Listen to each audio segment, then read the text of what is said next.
Bonsoir à tous et bienvenue dans votre édition week-end du JT d'ici. Au programme ce soir, changement d'heure dans la nuit de samedi à dimanche. Vous avez dû reculer vos horloges d'une heure. À cette occasion, nous vous emmenons dans la cathédrale de Gap afin de savoir comment fonctionne l'horloge du clocher. En hockey, les Rapaces ont enfin décroché une victoire en Ligue Magnus. C'était samedi soir contre Amiens, une large victoire 4-1. Et en fin d'édition, nous nous attarderons plus longuement sur la 11e édition du marché aux fruits anciens d'Orpierre. Et l'image du jour, c'est bien sûr la victoire des hockeyeurs gapençais contre Amiens, c'était samedi soir. Les supporters heureux se sont levés pour acclamer leur équipe qui revient de très loin en ce début de saison. L'hiver approche à grands pas, la première étape c'est le changement d'heure. Outre le fait de bénéficier d'une heure de plus pour dormir, comment les horloges des clochers qui nous donnent l'heure chaque jour se mettent au diapason? Le père Sébastien Dubois, le recteur de la cathédrale de Gap, nous a ouvert les portes de sa paroisse. On pourrait croire qu'à la cathédrale de Gap, avec ses 3 cadrans, le changement d'heure est un problème. Mais les nouvelles technologies sont passées par là. Le père Sébastien Dubois, recteur de la cathédrale, nous fait une visite guidée de l'horloge. Les mécanismes ils ont évolué au cours des âges. Actuellement, donc, c'est un système électrique qui a le mérite d'être raccordé par satellite et donc de se mettre à l'heure automatiquement. Si nous-mêmes on veut faire un réglage ou si le système par satellite n'avait pas fonctionné, on a la possibilité de modifier les réglages ici pour que ça puisse apparaître à l'écran sur le cadran sur le clocher de la cathédrale et puis surtout sonner aux bonnes heures parce que des fois il y a du décalage entre l'heure qui est affichée au cadran et puis ce qui sonne. Alors ça c'est l'ancien mécanisme de l'horloge de la cathédrale. Donc ça avait été installé au clocher en avril 1904, après avoir d'ailleurs été exposé à l'exposition universelle de 1900. Donc elle entraînait les aiguilles des 3 cadrans extérieurs avec des poids qui devaient être remontés à la force des bras. C'est pour ça qu'il y a ces grosses poignées qui permettaient de remonter les poids qui descendaient très en bas. Et donc cette horloge, elle a été remplacée en 1972. Direction maintenant la salle de l'horloge. Pour y accéder, des escaliers étroits. Il faut traverser la tribune de l'orgue, puis encore des escaliers avant d'arriver à destination. On est au niveau des gros cadrans qui sont derrière ces ouvertures. D'ailleurs, vous voyez le petit mécanisme qui reste pour commander l'aiguille qui se trouve à l'extérieur. Maintenant, c'est tout commandé électroniquement, et donc électriquement, avec ce qu'on a vu dans la sacristie. Mais auparavant, dans ce meuble ici, il y avait le mécanisme que nous avons vu en bas, qui est maintenant dans la crypte de la cathédrale. Et donc c'est ce mécanisme qui descendait, d'où les ouvertures qu'il y a dans le sol pour que les poids puissent descendre, et puis entraîner les 3 cadrans qui se trouvent. Là, on est façade côté... Et donc au-dessus, on vient de les entendre, il y a les cloches. Si vous voulez aller voir, il faut prendre le petit escalier là, à vos risques et périls. Nous prenons donc le risque et grimpons les quelques marches supplémentaires qui nous séparent des cloches. Elles seront ponctuelles même après le passage à l'heure d'hiver. La visite est maintenant terminée, il est temps de redescendre sur terre. On l'attendait, elle est enfin arrivée, la première victoire des Gapençais en Ligue Magnus. Une victoire 4-1 sur Amiens, un énorme match du gardien Michael Garmand et un plus grand réalisme offensif qui ont permis à la bande d'Harry Salo de débloquer leur compteur de points cette saison.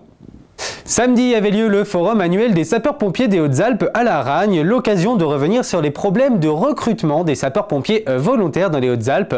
Le président de la République François Hollande avait annoncé vouloir passer de 193 000 pompiers volontaires en France à 200 000 d'ici la fin de son mandat. Un objectif réalisable selon le colonel Patrick Moreau, le directeur des services secours des Hautes-Alpes.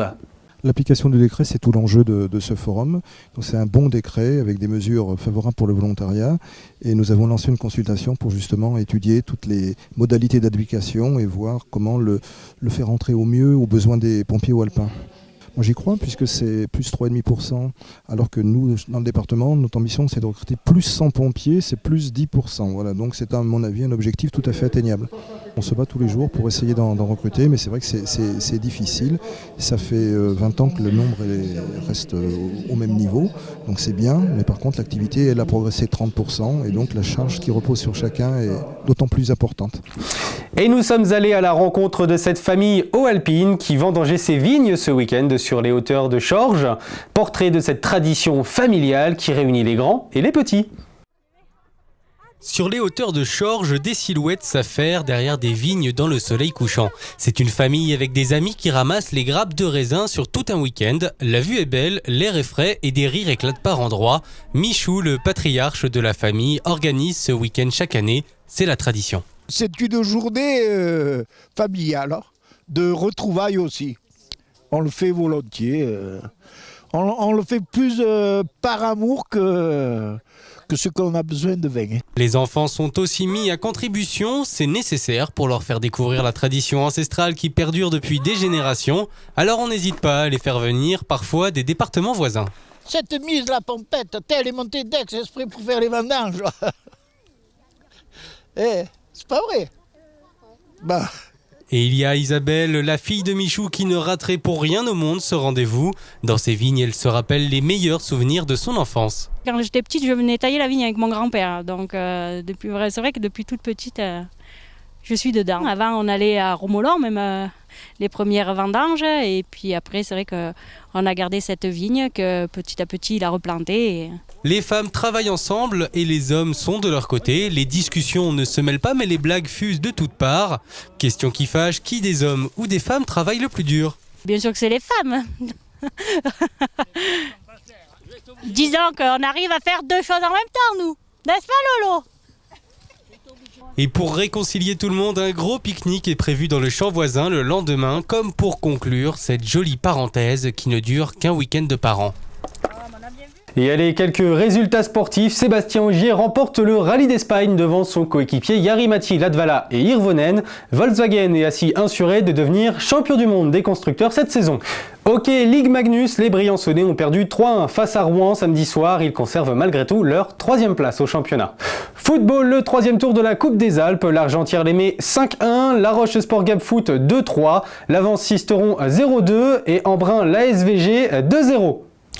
Handball, défaite des Gapençaises 35-21 en National 3 contre APT samedi soir. Au classement, elles occupent la 10e place. Les Gapençais se sont inclinés 34-32 contre Saint-Gilles toujours samedi. Le match comptait pour le second tour de la Coupe de France régionale masculine. Basket, match en retard de la 3e journée en pré-nationale masculine. Défaite des Gapençais 50-58 contre Pernes. Grand succès pour cette 11e édition du marché aux fruits anciens de la Toussaint à Orpierre. Un marché basé sur la richesse de sa biodiversité, faisant se côtoyer savoir-faire ancien et techniques actuelles, de quoi satisfaire un public portant un intérêt grandissant pour les produits d'autrefois. Le reportage de DC TV. Ce samedi 26 octobre, le village d'Orpierre célébrait son 11e marché aux fruits anciens de la Toussaint.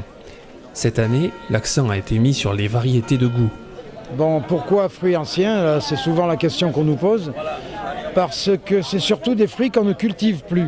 70 exposants, essentiellement des producteurs et artisans, ont partagé leur passion et leur savoir-faire avec des visiteurs curieux, portant un intérêt grandissant pour les saveurs et les produits d'autrefois.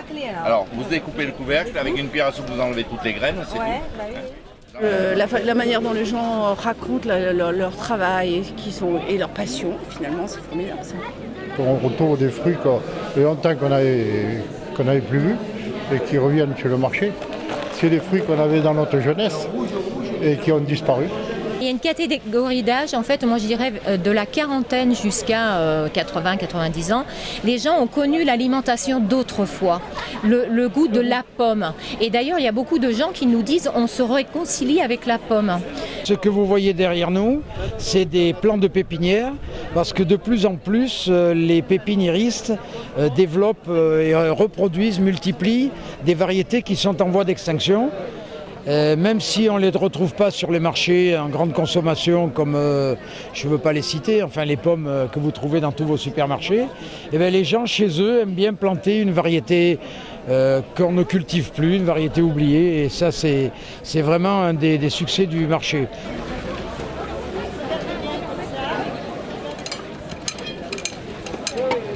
Expositions, ateliers, démonstrations de métiers anciens ont assuré l'animation de cette journée, comme ici, une technique ancienne employée pour la distillation de la lavande.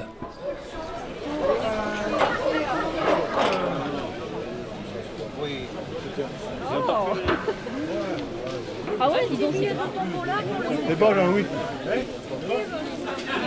Oh, et puis c'est d'huile, hein. La région PACA a choisi le marché d'Orpierre comme support pour organiser sa journée d'information sur ce que sera le futur parc naturel régional des Baronnies provençales. De nombreux stands étaient répartis dans tout le village pour faire découvrir les projets destinés à développer le territoire des Baronnies. L'objectif d'un parc naturel régional, c'est de faire que dans ce territoire-là, des Baronnies provençales, les gens vivent mieux et bien en préservant l'environnement. La 11e édition du marché aux fruits anciens d'Orpierre aura été un véritable succès.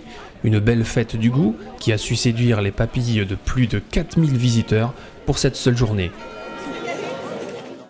Voilà, c'est la fin de cette édition week-end du JT d'ici. Prochain rendez-vous de l'actualité lundi soir avec Valentin Doyen.